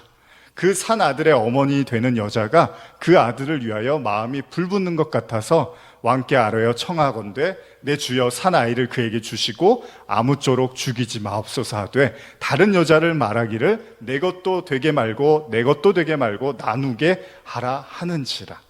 왕이 대답하여 이르되 산 아이를 저 여자에게 주고 결코 죽이지 말라. 저가 그의 어머니라 하매 온 이스라엘 왕이 심리하여 판결함을 듣고 왕을 두려워하였으니 이는 하나님의 지혜가 그의 속에 있어 판결함을 봄이더라. 자, 성경은 솔로몬의 지혜를 듣고 백성이 두려워했다고 하죠. 아주 쉽게 문제를 해결했습니다. 아이를 죽이려고 하니까 어머니는 안 죽여도 되니까 그냥 데려가서 키우라고 하고, 가짜 어머니는 아이를 죽여서 차라리 나누자고 하죠. 물론 여기에는 구원에 대한 내용도 담겨 있습니다. 둘로 나누는 것과 하나에 대한 이야기가 있는데 그거는 나중에 제가 말씀을 드리고, 중요한 건 하나님은 우리에게 어떤 지혜를 주신다는 거죠. 그 지혜를 통해서 어떤 큰 문제들을 해결해 나갑니다. 피를 보지 않아도 되고 누가 다치거나 죽지 않아도 하나님의 지혜가 임하면 그 문제들이 아주 아무렇지도 않게 해결이 되어져 가는 걸 보게 되는 거죠. 그래서 지혜는 어디서 온다고 하죠? 하나님으로부터 온다고 우리가 말을 합니다. 결국 솔로몬은 이 어려운 문제를 순식간에 해결을 합니다. 친모와 아들이 생이별하는 걸로부터 막을 수가 있고요. 그리고 누가 거짓말했는지도 다 드러나게 됐습니다. 때때로 인간의 힘과 지혜로는 감당하기 어려운 일들이 있습니다. 그래서 오늘 본문인 가늠하던 여인에 대한 예수님의 선택도 상당히 중요합니다. 왜냐하면 말 한마디를 잘못하면 예수님은 아주 위험한 상황에 처할 수 있기 때문입니다. 저는 사실 아까도 말씀드린 것처럼 이 설교를 굉장히 여러 번 했습니다. 그리고 제가 하는 설교의 결론을 낼 때 이 본문을 참 많이 가져다가 씁니다. 그만큼 이 본문은 저에게는 매우 중요하고 의미 있는 본문이라는 거죠. 그러다 보니까 이미 결론을 내고서 설교를 준비하는 느낌이 들어서 그걸 좀 치우고 다시 더 깊이 묵상하려고 더 이렇게 기도하고 생각했던 시간, 어젯밤 늦게까지 12시, 1시 넘어서야 이제 설교 원고가 정리가, 그것도 정리 다 못한 것 같아요, 사실. 오늘 여기 서면서도. 어쨌든 간에 저도 지혜를 구하면서 이 자리에 섰습니다. 이미 제가 알고 있는 내용이 아니라 하나님이 더 깊은 은혜를 주시기를. 왜냐하면 때로는 우리가 한 번만 보고 다 안다고 할 때가 있잖아요. 책을 보고, 영화를 보고, 혹은 노래를 보고, 그림을 보고. 이제 다 봤으니까 다 알 거라고 생각을 하지만 다시 보고 다시 보면 새롭죠. 그래서 명작이라는 거는 계속 봐도 계속 이야기거리가 나오고 계속 봐도 의미와 뜻을 찾아내고 우주의 신비까지도 다루는 것을 우리는 걸작이라고 하고 명작이라고도 합니다. 아니, 그런 명작을 1년 전에 보고 2년 전에 보고 3년 전에 다시 보면 그걸 다 알고 있었다고 생각한 게 오히려 창피해지죠. 이게 이런 의미도 있었구나, 이 속에 이런 뜻도 있었구나라고 다시 보게 되는 거죠. 그래서 명작일수록 사람들은 들여다보고 또 들여다보는 거죠. 우리가 다 알고 있다고 생각하지만 사실 꼭 그렇지 않을 수도 있겠죠. 그러다 보니까 그럼 성경은 어떨까요? 두말하면 잔소리겠죠. 왜냐하면 이 말씀은 하나님이 쓰신 거니까 이거 몇 번 봤다고 해서 우리가 안다고 할 수가 없는 거예요. 그래서 우리가 말씀을 계속 묵상하는 거죠. 제가 어떤 분 설교하는 거 예전에 들어보면 그분은 한 절도 아니에요. 한 두 단어 가지고 설교해요. 그러니까 뭐라고 해야죠? 한 절 설교하는데도 막 한 달, 두 달이 걸리는 거죠. 사실 말씀이라는 건 그렇죠. 깊이 들여다보면 수없이 많은 이야기들이 나옵니다. 자신 앞에서 처절한 모습으로 한 여인이 서 있습니다. 더 이상 도망칠 곳도 없고 피할 곳도 없습니다. 왜냐하면 그냥 음행 중에서 그 현장에서 바로 잡혀서 왔어요. 그러니까 뭐 거짓말을 할 수도 없고 뭐라고 핑계를 삼을 수도 없어요. 여러분, 그 모습이 얼마나 수치스러웠겠습니까? 원래는 남자 여자를 같이 데리고 와서 죽여야 됩니다. 돌을 쳐서. 성경의 율법은. 근데 또 여자만 데리고 왔어요, 예수님 앞에. 자, 옷도 다 발가벗겨지고 수치스러운 얼굴에 헝클어진 머리에. 그야말로 당시 유대인들의 율법에 의하면 이제 죽기만을 앞둔 여인이었어요. 여인은 사람들의 시선이 두렵다 못해서 공포스러웠겠죠. 왜냐하면 저 사람들이 다 나를 죽일 거니까. 곧이어 그들이 자신을 심판할 걸 생각하면 정말 치가 떨리고 두려울 수밖에 없는 그런 심정이었을 겁니다. 여러분, 간음에 대해서 성경은 뭐 굳이 여러분께 설명 안 드려도 잘 아시죠? 10계명에 등장을 합니다. 출애굽기 20장 14절에 보면 간음하지 말라. 10계명의 7번째 계명입니다. 그러니까 피해갈 수 없는 계명이에요. 이거는 그냥 죽여야 되는 죄예요, 성경에서는. 레위기 20장 10절 같이 한번 읽어볼까요? 시작.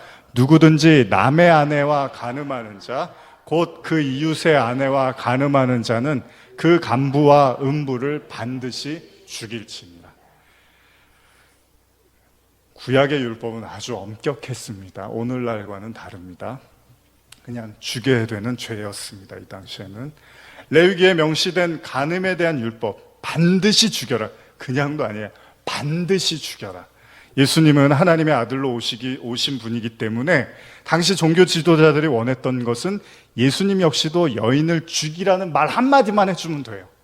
그러면 그동안에 자신이 받았던 오해와 왜곡과 그 어떤 모든 그 손가락질을 어느 정도는 해소가 돼요. 예수님이 저 여자 간음했어? 확실해?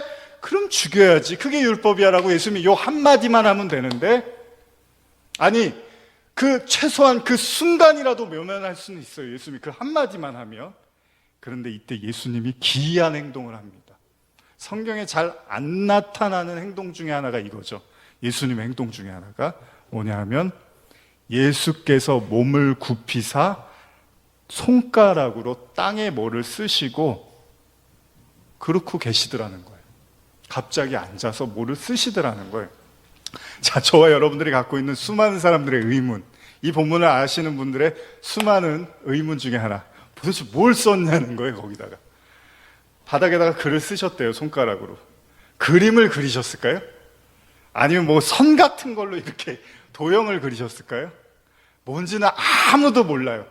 그 자리에 있었던 사람만 알아요. 근데 다들 추측은 많이 하죠. 뭘 했을 거라고. 자, 어쨌든 예사롭지 않은 행동을 하십니다. 근데 이것에 대해서 가장 많은 이제 설은 뭐냐면 하나님이 직접 손으로 쓴 게 있어요. 그게 뭐죠? 십계명입니다. 그래서 하나님이 돌판에다가 직접 써서 친히 모세에게 주신 게 십계명이에요. 그래서 이 본문도 예수님이 앉아서 뭘 쓰셨다고 해서 예수님의 어떤 율법을 새로운 각도에서 쓰셨을 거라고 이해를 하는 경우가 있습니다. 그러니까 은혜의 율법, 그동안은 은혜가 없는 그 건조하고 딱딱한 율법이었다면 이때는 은혜의 율법으로 뭔가 쓰셨을 거야 라고 생각을 하는 거예요. 근데 아무도 알 수는 없습니다. 뭘 쓰셨는지는. 자, 요한복음 8장 7절 한번 읽어볼까요? 시작. 그들이 묻기를 맞이하지 아니하는지라 이에 일어나 이르시되 너희 중에 죄 없는 자가 먼저 돌로 치라 하시고. 자, 혹시 예수님께서 땅에 무언가를 적으셨던 것이 이런 생각을 해볼 수 있어요.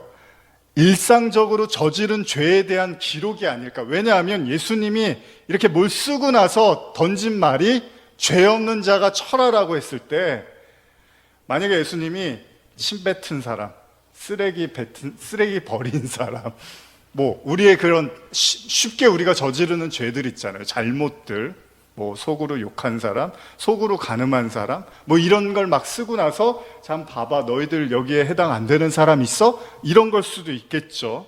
어쨌든 간에 예수님이 그걸 적으시고 나서 하신 말씀이 너희 중에 죄 없는 자가 돌로 쳐라 이렇게 말씀을 하세요. 자, 우리는 예수님이 땅에 뭔가 적으신 시간이 굉장히 짧았을 거라고 생각을 하는데 아닐 수도 있습니다.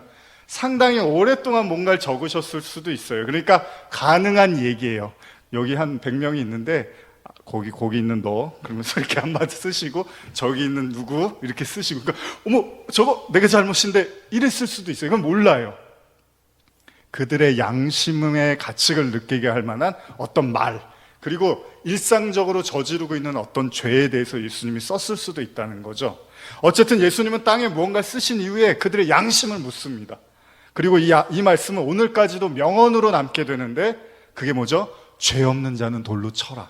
얼마나 유명한 말입니까? 그렇습니다. 죄는 누구나 짓고 있고 그래서 이 세상에서 죄를 짓지 않는 사람은 한 사람도 없습니다. 그래서 목회자들이 설교할 때 자꾸 자기는 죄 안 짓는 것처럼 말하는 경우들이 있어요. 마치. 아니죠. 아무도 없어요. 이 세상에 죄가 없는 사람은. 그 죄의 경중은 가릴 수가 있어도 죄의 유무는 가릴 수가 없습니다. 가벼운 죄와 무거운 죄를 짓는 사람의 차이는 있지만 죄가 있고 없고는 아닙니다. 모든 사람이 다 죄가 있습니다. 성경의 증언은. 그리고 유일하게 죄가 없으신 한 분, 그분만 하실 수 있는 한마디가 뭐냐면 너희 중에 죄 없는 자가 라고 이렇게 말씀을 하시는 거예요. 여러분, 사람들은요 율법에 대해서 어떻게 이해를 합니까? 반드시 율법에 가늠한 자를 죽이라고 써 있는데, 그래서 돌을 들고 쳐 죽이는 것이 진리입니다. 율법에서는요. 그런데 지금 저 예수라는 청년, 30대 초반밖에 안 된 저 청년이 그동안에 굳건히 믿어왔던 율법에 대한 혼란을 야기시키기 시작하는데, 뭐냐면 단 한 번도 이 사람들은 의심하지 않았어요. 가늠하거나 부정한 사람들을 볼 땐, 율법에서 죽이라고 하는 자를 볼 때는 반드시 돌을 들고 던지면서 죽어야 된다고 했어요. 그게 맞는 거고, 그래야지 직성이 풀리고, 그게 하나님의 정의라고 믿어왔는데, 저 예수라는 사람의 행동과 말은 그 무언가는 모르겠지만 자신들의 모든 신앙을 조금씩 뒤흔들고 있기 시작하더라는 거죠.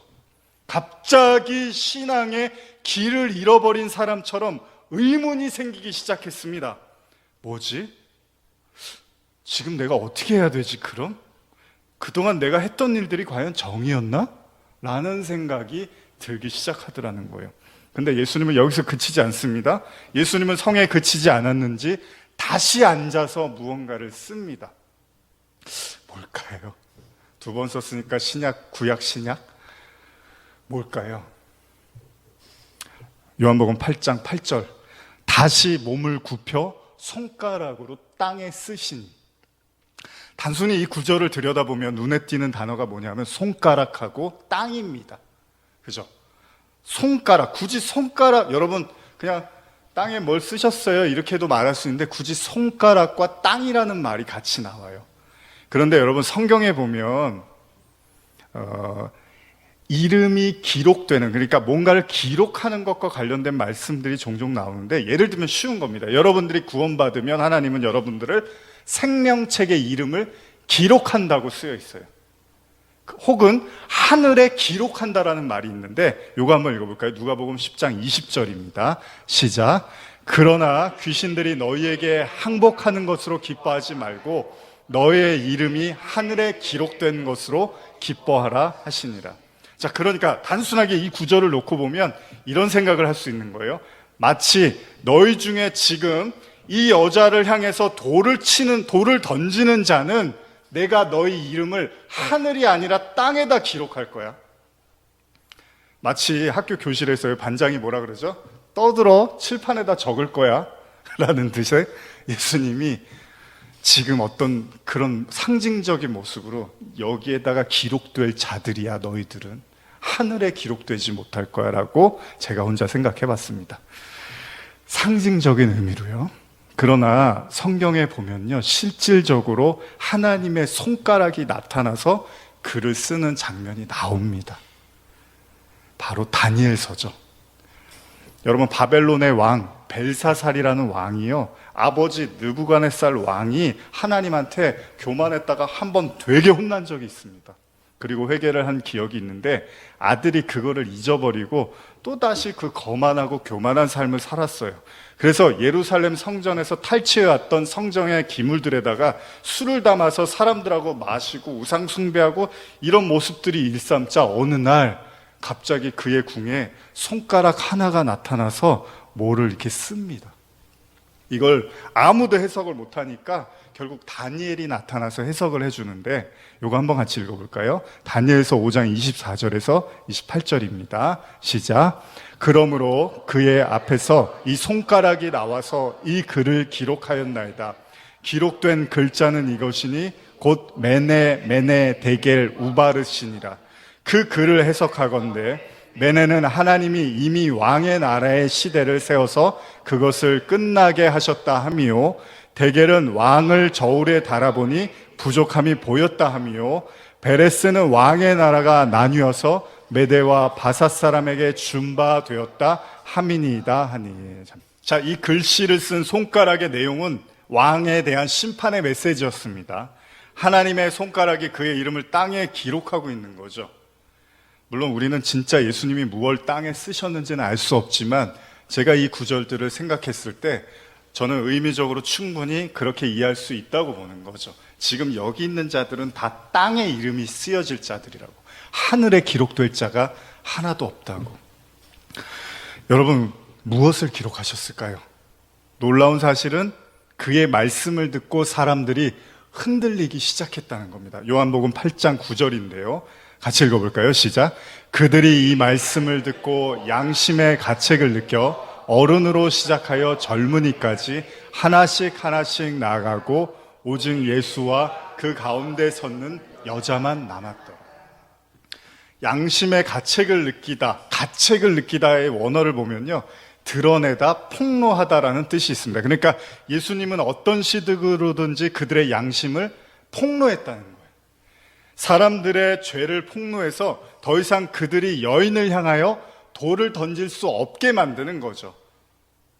그 메시지가 얼마나 강렬했던지 평생 믿어왔던 율법의 그 생각을 다 내려놓을 만큼, 심지어는 거기 있었던 바리새인과 서기관들까지 예수를 고발하려고 온 사람들도 같이 갑니다. 그러니까 엄청나게 파괴적인 메시지를 예수님은 던졌다라는 거예요. 저는 이게 설교라고 생각합니다.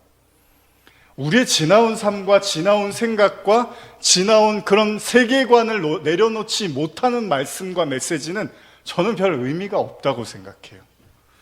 지금 이 사람들은 수천 년의 그 율법에 대한 신앙을 가지고 살았던 사람인데 예수님의 몇 행동 하나와 몇 마디 말이 그 자신의 평생의 인생을 다 뒤엎고도 남을 행동들을 유발시켰다는 거죠. 복음은 그런 겁니다. 이런 극적인 상황이 되기까지 우리가 성경에서 볼 수 있는 예수님의 말씀은 딱 하나예요. 여기 지금까지 읽으신 본문에서 예수님이 7지로 입으로 하신 말씀은 딱 하나입니다. 너희 중에 죄 없는 자가 먼저 돌로 치라. 여러분, 예수님의 이 말씀이 매우 멋있고 의로워 보이지만 사람들한테는 충격적입니다. 왜냐하면 하나님의 아들일수록, 자, 예수님은 하나님의 아들로 오셨으니까 어떻게 해요? 하나님의 말씀을 보존하고 지켜야 되는 사람이에요. 아니, 오히려 하나님의 말씀이 옳다는 것을 천명해야 되는 것이 지금 하나님의 아들이 해야 될 일인데, 오히려 그 율법을 행하려고 돌을 들고 있는 사람이 예수님 때문에 부끄러워지더라는 거예요. 이상하지 않습니까? 예수님이 하는 일이 율법을 지키는 사람이 부끄러워지게 만들고 있더라는 거예요. 지금 자신들이 평생 믿어왔던 이 율법에 대해서 어떤 의문을 갖냐 하면, 이거 율법 너무한 거 아니야? 이거 율법 이렇게까지 하는 게 맞았나라는 이런 의문을 들게 만들었다는 거예요. 예수님의 행동이. 죄인을 향해서 돌을 던지는 것이 얼마나 야만적이고 폭력적이고 잔인한가까지도 생각이 들게 만들더라는 거예요. 자, 이 사건이 유대인들에게는 정말 충격입니다. 자, 그러면 하나님은 죄 있는 자는 돌로 쳐 죽이라고 하시고 반대로 말씀하신 걸까요? 그럼 유대인들은 평생을 말씀을 잘못 이해하고 살았던 거예요? 그럼 그동안에 가늠하다가 죽은 수많은 남자와 여자들은 어디서 보상을 받아야 돼요? 어디서 이거는 해결을 해야 되는 거죠? 여러분, 이게 간단한 얘기가 아닙니다. 이게 너무 큰 얘기여서 저도 설교로 마무리를 못했습니다. 안 했거나 못했습니다. 그러나 이런 생각은 누구도 한 번도 해본 적 없는 그런 생각을 하는 청년이 나타난 거예요. 율법에 대해서 의문을 제기하게 만든 사람. 그야말로 한 번도 가본 적이 없는 길. 그 길을 예수가 말하고 있더라는 거예요. 자칫 하다가는 신앙의 길을 잃어버리면 지금까지 우리가 믿어온 구원이 허사가 될 수 있습니다. 유대인들에게는. 그런데 이상하게도 예수의 말이 설득력이 있더라는 거예요. 그리고 지금까지 그의 말 앞에서 자신들의 좀 너무한 사람처럼 느껴지기 시작하더라는 거예요. 아니, 오히려 진짜 죄인은 가늠하다가 끌려온 저 여인이 아니라 그 여인을 삥 둘러싸고서 죽어도 마땅하다고 돌을 들고서 쳐 죽이려고 하는 내가 아닐까라는 생각이 들기 시작하더라는 거예요. 이건 단 한 번도 가져보지 못했던 생각이었던 거예요. 이러면 이제 힘들어지는 거예요, 신앙이. 도대체 뭐가 진실이고 우린 지금까지 뭘 배운 거지? 이런 생각이 들기 시작하는 거죠. 그러다 보니까 도무지 돌을 던질 수가 없는 거예요. 그 누구 하나가 그래도 이게 맞아! 그러고 돌을 던질 수 있는 어떤 하나도 그런 이가 나타나질 못하더라는 거예요. 얼마나 그 예수님의 말씀이 강렬했던지. 이렇게 가벼웠던 돌이 이렇게 무거웠던 적이 있었던가? 이렇게 쉬웠던 율법이 이렇게 어려웠던 적이 있었던가? 그냥 지키고 시키는 대로 하면 되는 게 아닌가? 라고 생각했는데 예수라는 자가 그동안에 믿어왔던 율법에 의문을 제기하게 만들더라는 거예요. 하나님의 말씀에요, 감히 생각이라는 걸 하게 만들었어요, 예수가. 그렇다면 구약의 율법을 주셨던 하나님은요, 매우 정의로우시지만 매우 냉정하고 사랑이 아주 많으시지만 아주 냉철하고 죄에는 가차가 없으신데 지금 아들 예수가 와서 우리 아버지가 좀 심하시죠? 그렇게까지는 안 하셔도 돼요. 이런 얘기를 하는 건가요? 이게 아버지하고 아들하고 이게 그럼 아들이 아버지를 이렇게 아버지보다 훨씬 더 인자한 거잖아요. 우리는 좀 그런 생각을 해요. 구약의 하나님은 무섭고 신약의 예수님은 따뜻하니까 마치 아들이 아버지를 이렇게 좀 제가 그래도 아버지 잘 비유 맞춰서 여러분들 그렇게까지 열심히 안 지키셔도 돼요. 이건 아니에요. 이건 콩가루잖아요. 이건 지금 성경 얘기하고 있는데요. 다른 것도 아니고 뭐 가게 경영 얘기하는 게 아니잖아요. 이게 어려운 얘기입니다. 여러분들 어떻게 생각하실지 모르지만 지금 예수님의 이런 행동은 충분히 유대인들에게는 충격입니다. 도대체 이 본문이 우리에게 뭘 말씀하실까요? 그냥 가볍게 죄인을 벌하지 않으시고 용서하시는 예수님의 사랑. 예수님은 우리의 모든 죄를 다 용서해 주세요. 사람들은 비난하지만 예수님은 다 받아주세요. 그러면 아멘 하고 우리 주님께 용서를 구하면서 오늘 예배를 마칩니다. 그럼 끝나는 얘기일 수도 있지만 그런 얘기가 아닙니다. 그러나 당시의 백성들은 수천 년 동안 율법을 목숨으로 알고 왔던 사람들이었고 여기에 한 번도 의문을 제기해 본 적이 없고 그 의문을 제기하는 순간 그건 마귀가 되는 거예요. 그것만큼 큰 죄가 없는 거예요. 그래서 그들은 단순하게 어떻게 했죠? 말씀을 눈에 보이는 율법대로 그냥 지켜버렸어요. 이거 이렇게 하면 되는 거지? 돌 던져서 죽이면 되는 거지? 잘못하면 그렇게 하면 되지? 그냥 그렇게 하는 거예요. 왜요? 단순하게 받아들이려고. 무조건 하나님의 말씀을 지키려면 단순하게 이해해야 되니까. 오늘날에도요, 사람들이 아마 이런 말씀을 더 선호할 겁니다. 단순한 얘기들, 누구나 다 아는 삼척동자도 다 아는 얘기들. 교회만 오면 이상하게 똑똑하던 사람들도 교회만 오면 단순해져요. 먹고 살기에도 충분히 힘든데 뭐 교회 와서 이렇게 복잡한 얘기를 합니까? 복음이 어떻고 구원이 어떻고 믿는다는 게 또 다 믿는다는 건 아니네요. 또 구원의 문은 또 되게 좁대네요. 아이고 듣기 싫어요. 아이고 복잡해요. 하나님 말씀은 그런 의도가 아니었다며요. 뭐 또 세상 건 구하지 말라며요. 나 진짜 지난주에 너무 힘들었는데 교회에서도 내가 이런 설교를 들어야 됩니까? 자꾸 이러면 나 안 나올 겁니다. 이런 마음이 든 사람들도 많을 거예요. 제발 복잡한 얘기, 목사님 제발 복잡한 얘기는 하지 마세요. 좀 단순하고 깔끔하고 명확한 얘기만 해주세요. 교회 나오고 싶지 않습니다. 여러분 사람들 마음이 다 그래요. 단순하고 쉬운 얘기, 결론은 그렇게 내줘야 돼요. 사람들은 그냥 잘 지켜 그럼 구원받아. 그런 그들에게 지금 예수님이요 그 율법을 넘어선 얘기를 해버리고 만 거예요.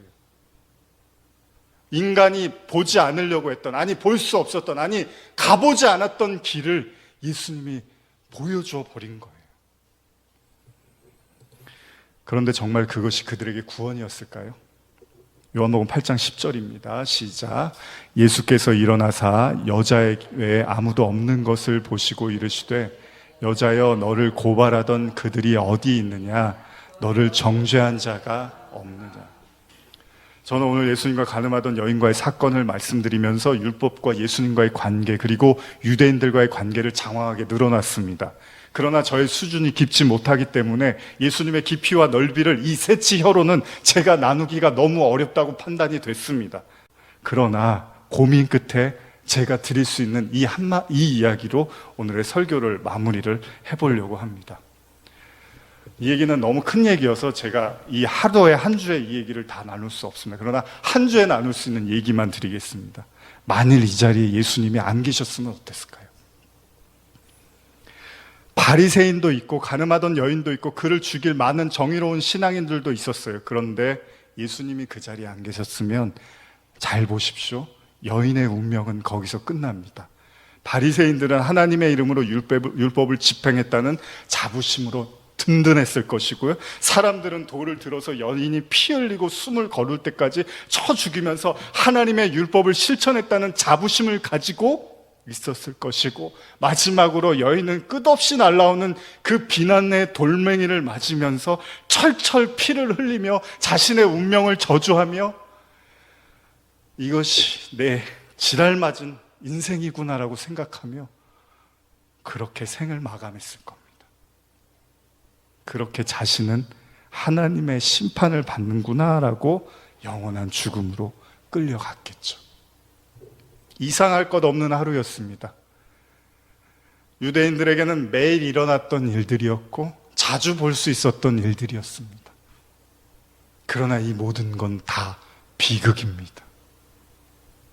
그 자리에 만일 예수가 안 계셨다면 그들 모두는 하나님의 진노의 심판의 대상이 돼버리는 겁니다. 죽은 여인도, 돌을 던지는 사람들도, 율법을 집행하는 바리새인도 다 싸그리 심판의 대상을 면하지 못한다는 겁니다. 그들의 신앙은 비극입니다.